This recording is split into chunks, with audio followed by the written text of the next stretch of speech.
nos puede pasar en una piscina o en la calle o donde sea, puede llegar a una situación muy grave que es una parada cardiorrespiratoria. ¿Qué quiere decir?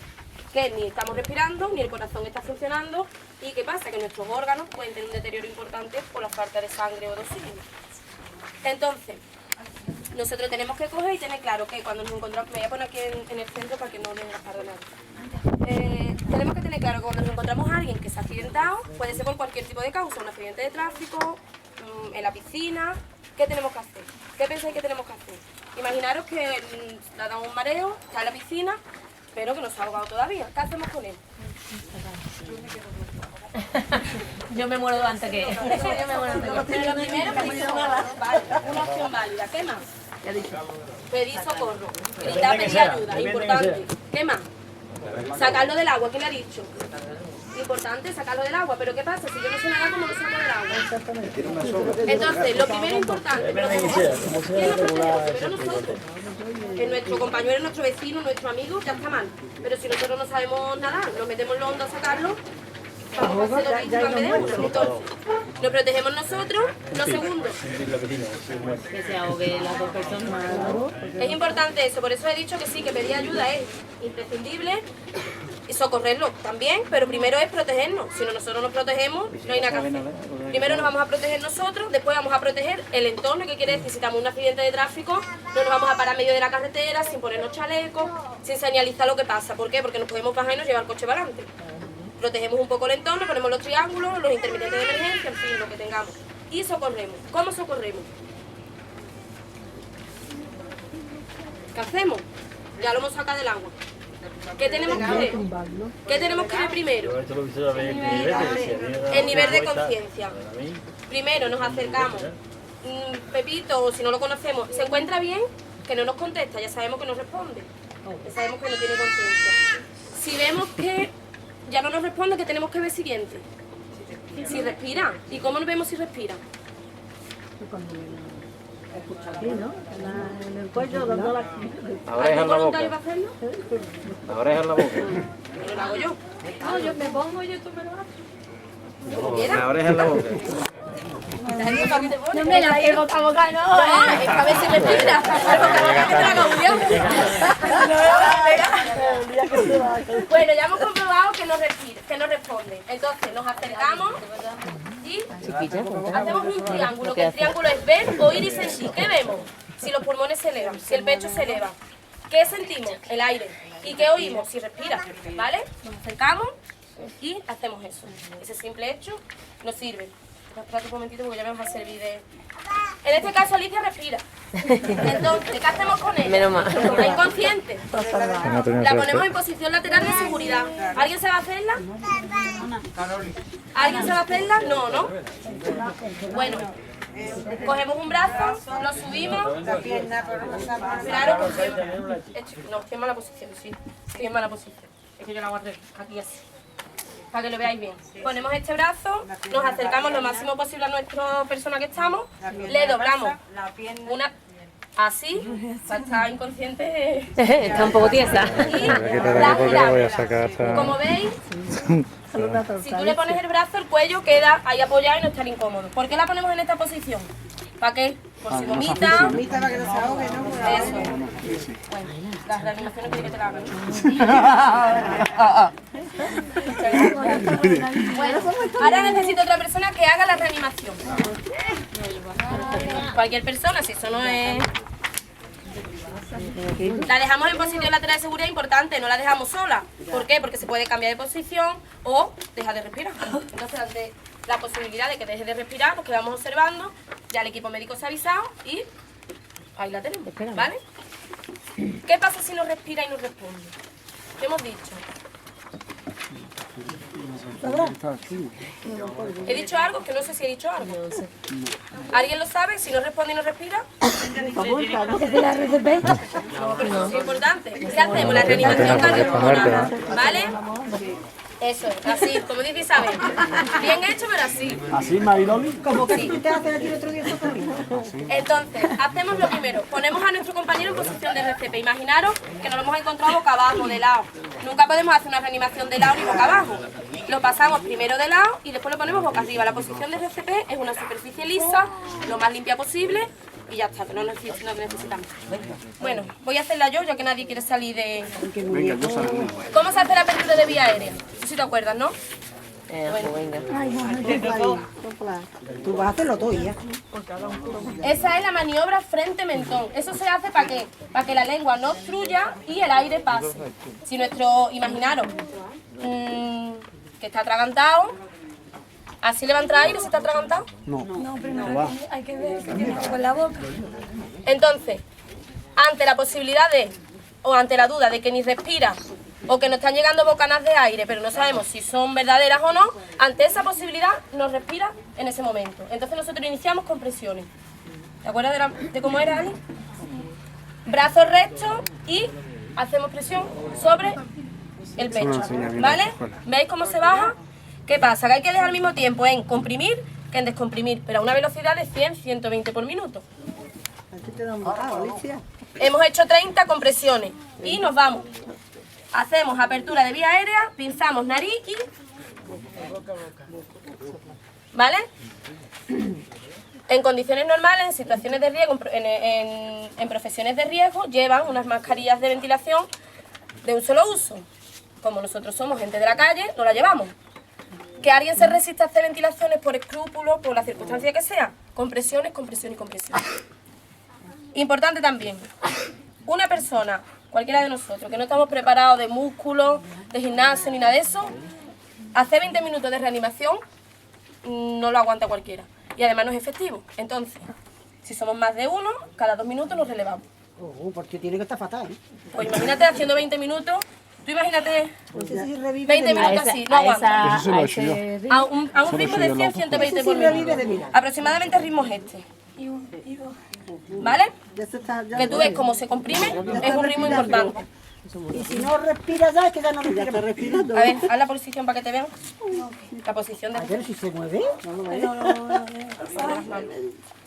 Sabe que te vienes cara. Porque la cogí. ¿Veis? ¿Escucháis? Bueno, hemos hecho la apertura de vía aérea. Si en el caso que sepamos que se ha tragado un hueso de melocotón, un caramelo, ¿qué pasa? Un trozo de pera que también se queda. Cuando hemos hecho las primeras 30 compresiones, entonces cuando hagamos apertura de vía aérea, ahí lo tenemos que hacer entre dos, porque yo no puedo hacer apertura de vía aérea e introducir el dedo en la boca. Entonces, hacemos una apertura de vía aérea y otro, introducir el dedo desde un lado al otro de la boca en forma de gancho para traernos. ¿Qué sigue el objeto? Seguimos haciendo compresión, ¿vale? Antes de compresión y luego Sí, mirar, ¿no? sí. ¿Por qué? Porque se ha comprobado que se pierde un tiempo ahí específico. Se pierde un tiempo importante. Si tú haces 2 ventilaciones antes, estás perdiendo tiempo. Lo que hay que intentar es que el corazón lo antes posible empiece a funcionar.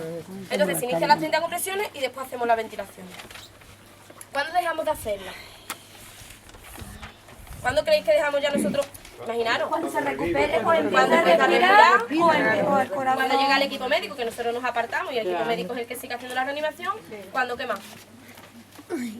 Cuando han pasado 20 minutos y no responde, más que le hagamos reanimación, hay quien quiere seguir haciéndolo más. Lo que te dice la normativa o te dice los protocolos o te dice todo eso, es que 20 minutos es lo que se hace para que no queden secuelas. Porque se ha comprobado que después de 20 minutos haciendo reanimación, algunos órganos se quedan con bastante afectación, entonces hay que contrapesar.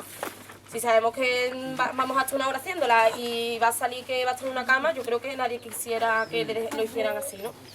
¿Qué pasa en los ahogados? ¿Qué creéis que puede pasar? ¿Más tiempo, menos tiempo?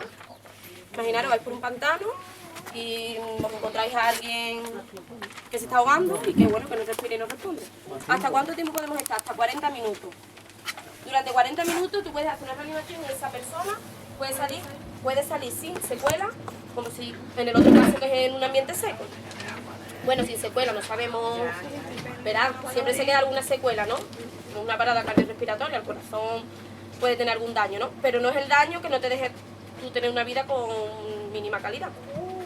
Lo de los 40 minutos, el otro día he oído en las noticias que un chico que se ahogaba en la playa, o un hombre, por lo que sea, una chavala que había en la playa que era enfermera, le ha hecho la reanimación y se llevó 17 minutos, 18 minutos, bueno, y el hombre está en el hospital recuperándose. Que para que veáis que no es una situación de riesgo, una situación de mucha ansiedad, pero que sigamos haciéndolo, que si nosotros no nos vemos capaz, que dejemos a otra persona que sí sepa.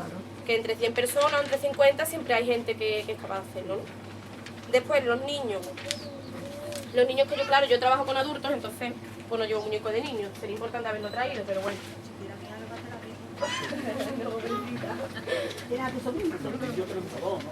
Los niños, esa es otra cosa, ¿no? Antes los niños tenían una norma que era otro tipo de compresión y ventilación, otro número, pero se ha comprobado que para la población general, cuando tú empiezas, que si los niños 5, que si, al final es un caos y entonces por lo que se ve se ha hecho claro, se ha puesto un número igual para la población adulta como para los niños. Sí, lo que 32, sigue siendo lo mismo, sí. Porque además lo miré porque yo no me acordaba muy bien de lo de los niños y lo miré y al parecer así, ¿no? ¿Qué pasa con los niños? Un niño de cualquier edad, de 3, 4 años, tú le haces con una mano las compresiones. Evidentemente la capacidad no aguanta lo mismo que nosotros, ¿no? Y en un lactante con dos dedos. Imaginaros un bebé pequeñito de 1 mes, pues tú con 2 dedos ya le estás haciendo presión sobre el corazón, porque su caja torácica, aunque tiene hueso, pero es algo más blanda, ¿no? Y así que yo no se me olvide, no sé, ¿qué queréis saber? ¿A un niño chico se le hace boca-nariz, maricón? ¿Boca-nariz? Sí. O boca-boca, según la edad del niño. Verán, en los lactantes sí se suele ser boca-nariz, pero que en los niños se puede hacer boca-boca. Importante dejar un periodo de tiempo, que es un par de segundos, entre la primera ventilación y la segunda, para que se expandan los pulmones correctamente. ¿Por qué no explicas el boca-nariz y el boca-boca para quien no lo sepa? ¿Sabéis lo que es el boca-nariz? No. A ver, tú cuando haces las ventilaciones, tú haces 2 ventilaciones hacia la boca, o encima de la boca. A la hora de hacer las ventilaciones a los niños, hace ventilación en la nariz, ventilación en la boca. Porque los niños son respirados, sobre todo los lactantes respiran más por la nariz que por la boca. Entonces, nosotros hacemos ese... Nadie quiere salir, ¿no? Después hay otra cosa que no sé si lo has dicho, porque como estoy grabando y eso, pero creo es importante también tapar la nariz, pinzar la nariz, cuando echas, lo has dicho, porque ¿no? se va al aire. Sí, vale, eso es, tú haces maniobra, como os he dicho antes, haces maniobra frente mentón, abre y ventila, ¿vale? Bueno, ¿qué más se me puede olvidar? Algo que tengáis de dudas, sí, importante. Lo de avisar 112. Al parecer ahora me han llegado informaciones que ya el 071 va a seguir cogiendo llamadas, porque bueno, es una central de emergencia, pero están unificando todo para que todo tipo de emergencias, sean sanitarias, van a pasar 112. Entonces, llamando al 112, pues ya ellos te van a decir, si hace falta Guardia Civil para cortar la carretera, los bomberos, ellos solos se van a poner en coordinación con todos esos medios, no como el 0, que el 061 sí que es estrictamente sanitario. Sí. Entonces, bueno, que lo sepáis, que cuando tengamos que avisar, si estamos en una piscina, pedimos auxilio a todo el que esté por ahí, pero que alguien esté llamando al 112, porque sabemos que, bueno, que puede que no le pase nada, pero puede que necesite una asistencia médica importante. Entonces, que eso es importante lo de avisar. Y bueno, yo creo que nada, que os leáis el papelillo ese, que nada, que lo que he dicho, pero en papel. Vale. Yo quería respecto a la reanimación cardiopulmonar, aparte de la exposición que ha hecho Mariló, se pueden hacer también algunos comentarios que quizás puedan ser de interés. Médico y un poco paramédico también, no solamente. En el tema de las maniobras de reanimación cardiopulmonar, que está explicado de manera tan clara, Mariló, hay que tener en cuenta que solamente el 8% de los pacientes, estamos separando los ahogados de los que tienen una parada cardiorrespiratoria de otro virus. O sea, el ahogado tiene más posibilidades de supervivencia, normalmente porque no hay un problema cardíaco, sino que es un problema de que hay que liberar las vías respiratorias que están inundadas. El problema que tiene el ahogado es de ventilación, no es cardíaco. No hay ninguna parada cardíaca. Hay parada cardíaca cuando ya se ha muerto, cuando ya como consecuencia de que no entra oxígeno ninguno, pues ya se produce también una parada cardíaca, pero una parada cardíaca más tardía. Sin embargo, la parada cardíaca brusca, la que nos encontramos en medio de la calle, suele ser de origen cardíaco. Esas paradas tienen otras perspectivas totalmente distintas. La posibilidad de reanimación de la parada cardíaca es mucho menor, aproximadamente es el 8% de los que se inician maniobras de reanimación cardiopulmonar. Es decir, que la mayoría fallecen a pesar de una maniobra de reanimación cardiopulmonar válida, que en todo caso siempre hay que realizar, porque no sabemos si esa persona concreta puede estar dentro de ese 8%. Pero que tengamos en cuenta que la probabilidad es muchísimo menor, cuando no es un paciente de ahogamiento, que es distinto. Hay un dato inicial que te va a hacer ver si esa persona va a poder recuperarse o no. Es mirarle el ojo. Si hay una midriasis rígida, esa persona está muerta. O sea, cuando la vemos, es una persona que ya está muerta. Entonces, el problema está... Traduce la midriasis. La midriasis rígida, ¿qué es una midriasis rígida? Pues la midriasis rígida es que cuando tú abres el ojo, el iris está dilatado, no totalmente dilatado, sino en una posición intermedia, y tú con una linternita chiquitita, cualquier linternita, llevo un llavero de esto, que además me sirvió para la última parada que atendí, que fue allí en el club de campo de allí de Sevilla. Una persona que cuando salí del vestuario de la ducha, pues me encontré que estaban allí maniobrando total. Y me acerqué y le vi midriasis rígida. Digo, ya, porque además estaban allí todo el mundo ya con un masaje, habían llamado a... La midriasis rígida es con una linternita que no tiene respuesta ninguna. Cuando tú le das la luz al iris, inmediatamente se cierra. O sea, no sé si eso lo habéis observado nunca. Eso en el momento que le da la luz, el iris es muy sensible al reflejo luminoso. Cuando hay poca luz se dilata y cuando hay una luz, un fogonazo, eso inmediatamente cierra. Pues si no hay ese reflejo, eso quiere decir que hay un encefalograma plano. Es decir, que hay una función nula a nivel cerebral. Entonces, ese dato es suficiente como para que ya de momento dejara de hacer maniobras de reanimación. Claro, pero a veces Pero también el puede problema llevar a está en que confusión. cuando ya ha empezado No te puedes una parar a mirar. reanimación, y además con la mujer que estaba allí al lado... No te vas a parar a mirar el ojo porque te va a decir... No, como le dice que no siga. No, pero Es que si ese es el problema. el ojo se lo ve Claro, mirando. Tú estás mirando y estás viendo a la persona, entonces te acercas tú aquí y le pones así esto, le pones aquí y inmediatamente ves circulación. Claro, pero eso sí yo me lo encuentro, pero yo sé que la gente de la calle No, eso no lo le puede es difícil de coger ese concepto, porque es cuando eres tu sanitario, lo hace y cuando llega, pero ya lo vas a dejar de hacer, vamos a ver, que no va a salir, entonces... No, si la persona, hay que tener en cuenta también que las posibilidades de que la gente de a pie La hagan es que difícil, una es difícil. una parada, eso es... que hay que conocer las cosas básicas, pero más que nada policías, bomberos, determinado personal de a pie, digamos, con que llame al 112 Ya está bien. Y alguien haga algo. facilite y alguien le ayude a la cosa mecánica y eso, con eso está más que cubierto. Pero otras valoraciones no se puede hacer. Pero que realmente el tema hay que tener en cuenta siempre eso. ¿Por qué? ¿Qué es lo que sucede en la parada cardíaca? El 80% de las paradas cardíacas se producen por fibrilación ventricular. Eso es una muerte arrítmica. Es decir, la fibrilación ventricular, lo que sucede es que el corazón, como consecuencia, generalmente es por un infarto, por un cuadro agudo, porque el corazón, si momentáneamente alguna coronaria se obstruye y esa interrupción del flujo es brusca y muy extensa, fibrila, desarrolla una arritmia inmediata que entra en fibrilación ventricular. Y la fibrilación ventricular produce inmediatamente una parada cardíaca. O sea, el corazón no bombea, sino que fibrila. La fibrilación es un movimiento inefectivo desde el punto de vista mecánico. El corazón, si tú lo ves físicamente, tiene un movimiento vibratorio, pero no hay bombeo. Tú ves un corazón abierto y el bombeo es clarísimo. Pero en la fibrilación ventricular tú ves movimiento porque el impulso está continuamente dando vueltas, pero no hay contracción mecánica. O sea, en efectos prácticos hay un paro circulatorio como consecuencia de la fibrilación ventricular. Pues la fibrilación ventricular es la causa del 80% de las paradas cardíacas. Pero hay un 20% de paradas cardíacas que se produce por asistolia, es decir, que el corazón se ha parado, pero además se va parando lentamente. Entonces llega un momento en que entra en asistolia. El tratamiento de la parada cardíaca por asistolia es un golpe precordial. Entonces, como tú no sabes si esa persona la parada la ha desarrollado por fibrilación ventricular o por asistolia, entonces lo primero antes de iniciar es dar un golpe precordial. El golpe precordial actúa en la asistolia como si fuera un reloj que no funciona y le da un puntapié.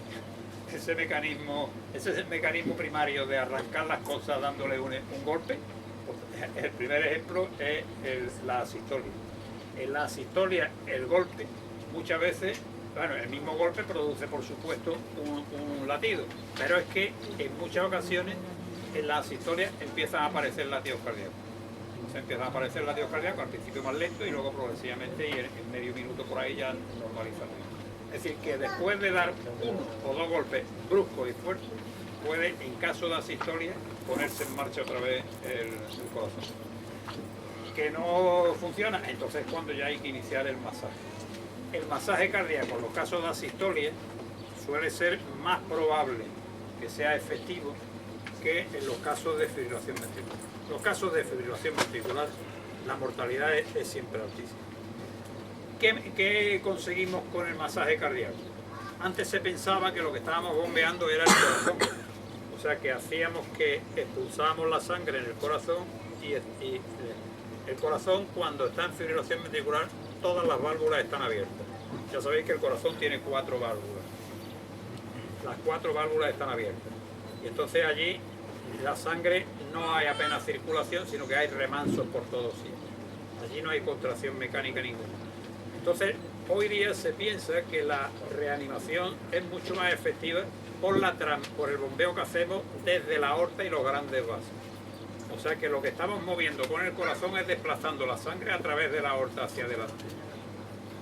Y por eso es por lo que es válido el mantener algo de circulación, pero que en lo básico la reanimación será efectiva cuando desfibrilemos. Es decir, el objetivo de toda parada cardíaca es conseguir mantener una situación que no sea irreversible hasta que se desfibrile. Porque la desfibrilación, el chispazo eléctrico, la descarga eléctrica, por eso hoy día se aconseja que en todas las aglomeraciones, en los grandes estadios, en los sitios donde haya muchísimas personas, haya desfibriladores. Porque el desfibrilador, cualquier persona acuda a una parada, lo primero, si hay un desfibrilador, prácticamente ni iniciar. Primero identificar. Que hoy día los desfibriladores, que son semiautomáticos, no necesitan. Te dicen todas las cosas. Tiene una pantallita en la que en el momento que tú colocas el desfibrilador encima del tórax de esa persona, te sale allí el ritmo que tiene. Y si está en fibrilación ventricular, como suele ser lo más frecuente, entonces ya lo que tiene que hacer es activar el mecanismo para producir la generación de energía. Tarda la carga de la batería, tarda unos segundos, en general los 300 vatios, que son entonces colocar las palas y hacer la descarga. Eso es muchísimo más efectivo, porque efectivamente con la desfibrilación sí, si la desfibrilación ha transcurrido menos de 5 minutos, que está en fibrilación hasta la descarga, la probabilidad de supervivencia espontánea es muy alta. Es muy alta. A lo mejor sí, claro, si ha sido por un infarto, luego a lo mejor vuelve otra vez a recurrir y vuelve otra vez a fibrilar, pero ese sí sale y se normaliza el ritmo. Esa es la forma de que el corazón vuelva otra vez a latir, y en el momento que lata y ya la circulación ya no necesita ninguna maniobra. O sea que el objetivo es siempre la desfibrilación. Estamos hablando en el caso de parada cardíaca. O sea, la asistolia por un lado como probabilidad, y en el segundo caso, pero siempre tener eso en cuenta, de que lo que estamos haciendo, que tenemos que hacer, que coste, que tenemos que hacer, pero el objetivo, lo que va a salvar la vida de esa persona es que se desfibrile lo antes posible. Si esa persona la desfibrilamos cuando llevamos más de 20 minutos de reanimación y demás, lo más probable es que ya la desfibrilación esa sea inefectiva, o sea que salga en asistolia. O sea, porque la desfibrilación la quita, ese movimiento, pero que luego ya no recupera el ritmo, sino que ya se ha muerto, ya sale en asistolia, después de las descargas que da. Es decir, que eso es un poco la secuencia cuando la parada es de origen cardiovascular, que son la mayoría. Hay otras veces que no es de origen cardíaco, pero puede ser, por ejemplo, una disección aórtica, una rotura aórtica, también tiene una muerte súbita. Entonces, pues tampoco sabemos. Claro, eso son muertes súbitas que se va a morir. Igualmente, le haga o no le haga, pero como tú no sabes a priori en qué caso está, entonces es válido todo lo que tú has estado diciendo hasta ahora. Pero que sepamos un poco siempre esa situación. Eso estamos hablando en caso de parada cardíaca, que es la más frecuente, ya digo, en secano. La otra situación distinta, en una hidrofusión o en un ahogamiento, es diferente. En el ahogamiento lo que tenemos que tener en cuenta es que ese individuo se va a morir porque tiene la vía aérea inundada. no porque le haya dado un infarto en ese momento. Sí, entonces, como lo que tiene la vía aérea inundada, tenemos que desobstruir como objetivo primordial la vía aérea. Mientras la vía aérea esté hasta aquí, hasta la laringe llena de agua, ahí no hay forma de que entre ni una bocanada de oxígeno. Entre otras cosas porque el intercambio del oxígeno se hace a nivel alveolar. Y entonces tenemos que liberar los alveolos para que la respiración que estamos soplando sea efectiva. Si lo que hemos liberado, si tiene inundado ambos pulmones y hemos liberado porque le hemos conseguido expulsar. Por eso antes de empezar una reanimación en un ahogado, es forzoso colocarlo hacia adelante y hacerle vomitar y expulsar todo el agua posible. Mientras no expulsemos el agua de los pulmones, no vamos a conseguir nada con las maniobras de reanimación. Pero si está inconsciente, ¿cómo lo hacemos? ¿Cómo? Oh, si eso es para cogerlo, cogerlo así, cogerlo así, tú le metes, cogerlo así, inconsciente, hombre, entre dos personas, tú no puedes, es que sí, estamos hablando de, pero que, o ponerlo para que... de seguridad para que eche el agua, tenemos que provocarle la eliminación del líquido. Entonces, para ello, inclinarlo al máximo, cuanto más lo inclinemos y más le apretemos el abdomen, más va a eliminar de los pulmones. Y además hacerle la maniobra esa de Haley. ¿Esta serviría para un ahogamiento? Serviría para el ahogamiento porque lo que tienes que exprimir los pulmones. O sea, tú utilizas los mecanismos que sea para que el tío largue todo el agua que tienen los pulmones. Mientras no salga agua abundante por los pulmones, lo que tú hagas no sirve para nada. Porque la ventilación no le va a llegar a los alveolos ni esto de oxígeno. ¿Comprende ahí la cosa? Por tanto, es importantísimo. ¿Sería el estómago y si se le hincharía? El tú le echas el agua normalmente, el ahogado se ahoga porque hace una inspiración, forzosamente tiene que inspirar, y al respirar es cuando se inundan los pulmones. Se inundan los pulmones.